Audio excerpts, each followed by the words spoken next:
Baik Bapak Ibu hadirin yang berbahagia, karena menghemat waktu, judul ceramah kita pada malam kini agar hidup menjadi mudah, dimudahkan oleh Allah Subhanahu wa ta'ala. Kalau zaman kini kan kalau kita lihat di TV atau di internet, kalau nak mudah rasa kiawa, datanglah kepada orang yang bisa melipat gandakan uang. Ya nak? Manga lo kita percaya lo. Kalau bisa melipat gandakan uang, amulah inyo untuk inyo daripada untuk awak. Ya nak? Sederhana aja memahami dia. Aku amulah lo ngampai ke jauh-jauh ke tampik-tampik untuk melipat gandakan uangnya. Akhirnya kan nak tipu. Kalau iyo memang bisa, ya makanlah dia suang. Ya nak? Toh ternyata dia tetap tidak punya uang. Baiklah ke dukun. Tapi cayolah di dukun. Ambil batu situ, batu cincin. Sajak memakai batu cincin ko nanggaleh laku. Lah picayolah tu. Bapak Ibu percaya sementara dukun kau payah duit. Ya nak? Kecuali dukun kau luar biasanya, bermiliar-liar pitihnya, itu baru bisa kita percaya. Kau dukun kau dek payahnya dibuat itu cincin, ditawar supaya kita percaya. Kalau kini kau membalik lah, kaluang, dukuah dari batu apa lo? Kalau dipakai itu, insya Allah jangan nak gadih nenek-nenek senyum kawan. Itu tu. Lah picayu pula. Padahal sebenarnya semua kunci hidup itu ada di dalam Al-Qur'an dan sunnah Rasulullah sallallahu alaihi wasallam. Itu yang kita buka rahasianya. Di mana letaknya di Al-Qur'an supaya hidup kita mudah. Mudah kok jangan dibayangan nanti setelah disampaikan ustadz kok besok kayu rayu kita ndak begitu dah. Ndak tetap tanggung jawab dah. Cuman nanti pertama sekali batin awak tanang. Sebab Bapak Ibu yang membuat kita tidak tanang itu yang pertama adalah masalah rezeki. Ya Bu nak, ragu gitu. Apa nak dimakan untuk besok? Tuh akhirnya ndak tanang itu awak dulu. Ragu awak sampai ke anak cucu ni fikirnya baik. Baal anak cucu awak besok kan. Dan dia awak kini malah fikiran. Jangan anak cucu kali lah kali sakit ke kepala ni lah. Akhirnya payah mengumpuan tanah lawe, rumah gadang. Paniang kepala stroke jadi. Padahal anak cucu kan lahir lah. Itu akibatnya. Jadi kita buka di dalam Al-Quran surah Al-Lail ayat 4 sampai 7. Kita perhatikan ayat ke, kita amalkan supaya hidup kita mudah. Lai boleh tunjukan Bu? Lai boleh ditunjukan? Ani yang me panuh na sanuk kayak. Lah. Sallallahu ala Muhammad sallallahu alaihi wasallam sallallahu ala Muhammad sallallahu alaihi wasallam. Apa orang bayang agak serius-serius nampaknya takut yang baca apa jadi. Nah, kita santai-santai saja. Kita sudah bawa buku Bapak Ibu jadi berbahagia. Nah, ambo mencoba pula gaya ceramahmu dibayang kok kan supaya ndak tegang. Ya kan? Kalau tegang muka kok tak kantuk gitu. Nah, santai-santai saja. Kita sampaikan yang pertama, a'udzubillahi minasyaitonirrajim. Bismillahirrahmanirrahim. Inna sa'yakum lasyatta. Sesungguhnya manusia itu memiliki usaha yang beraneka ragam. Di dalam tafsir Al-Misbah disebutkan masyang-masyang kita di kapalu kita masing-masing menyimpan cita-cita. Di bapak dan ibu-ibu yang ada kini ambo bapak itu beda-beda cita-cita. Beda-beda harapannya dalam hidup. Tapi kesimpulannya, kasadonya, doanya adalah doa sapu jagat. Rabbana atina fid dunya hasanah wa fil akhirati hasanah wa qina azabannar. Ya Allah, ya Tuhan kami, berikanlah kepada kami kebahagiaan di dunia dan kebahagiaan di akhirat, serta jauhilah kami dari api neraka. Ila lastat alun jo bahagia Rasul. Itu mungkin perasaan kita saja tuh.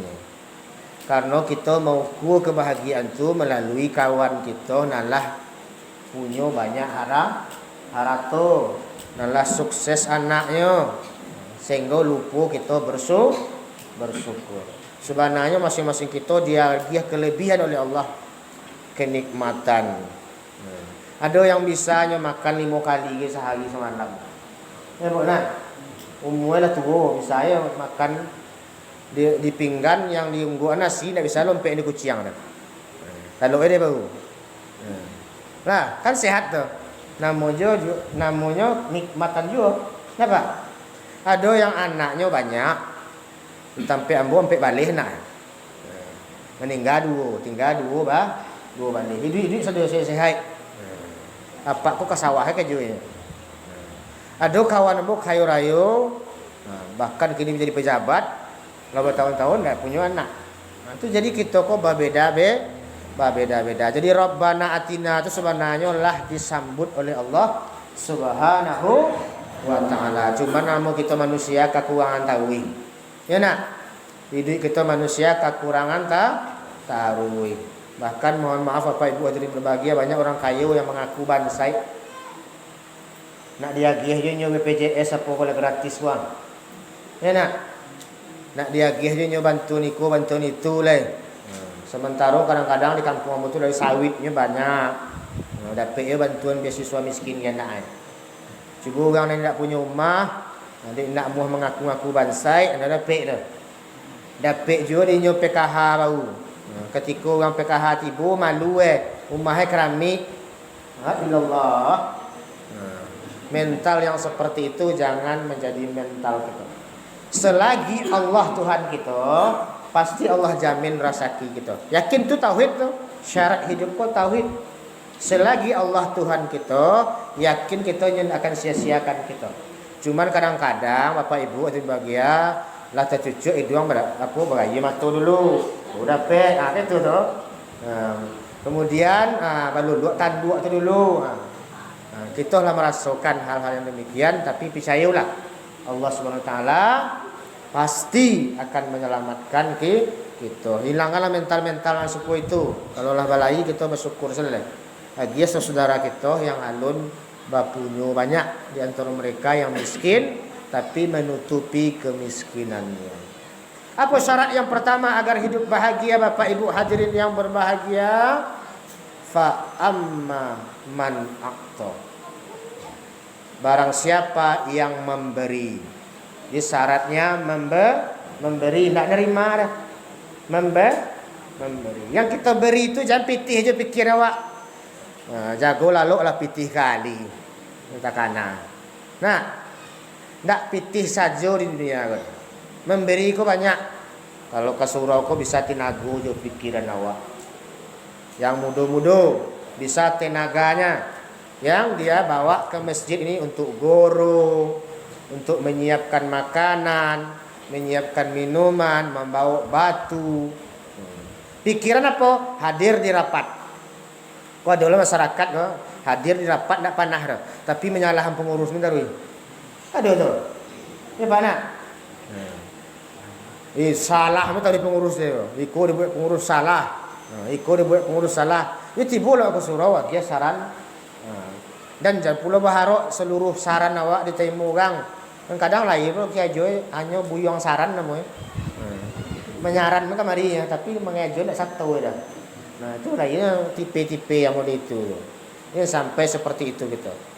Nah kalau kita kikir tenaga kita pikiran kita kepada jalan Allah, Allah akan sempitkan hidup kita.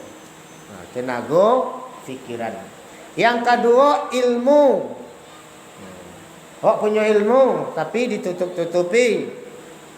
Awak bisa magi pengajian, ya dia pengajian. Namanya nasihat menasehati. Awak bisa batukang, dia saran kepada saji.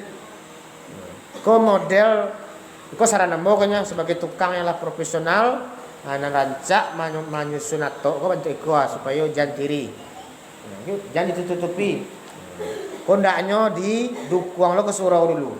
Dulu ke suraunya. Dia tinggi ilmunya dukuang lo dulu, buah lo dulu. Pupuah lo merayu dulu. Nah itu kiki namanya. Orang yang kikir disempitkan oleh Allah hidupnya. Lah, ilmu. Yang ketiga, harta. Baru harta. Orang yang kikir itu nyoba prinsip Bapak Ibu hadirin berbahagia, kalau nyobagian pitiku pasti pitiku berkurang. Itu prinsip orang kikir. Tapi kalau orang yang dermawan prinsipnya enggak. Ketika magiah berarti bertambah. Nah ibu nak, iya nak. Orang prinsip dermawan kalau nyoba magiah pasti bertambah. Tapi kalau orang kikir kok ya payah. Orang kikir kok kadigi pun kikirnya.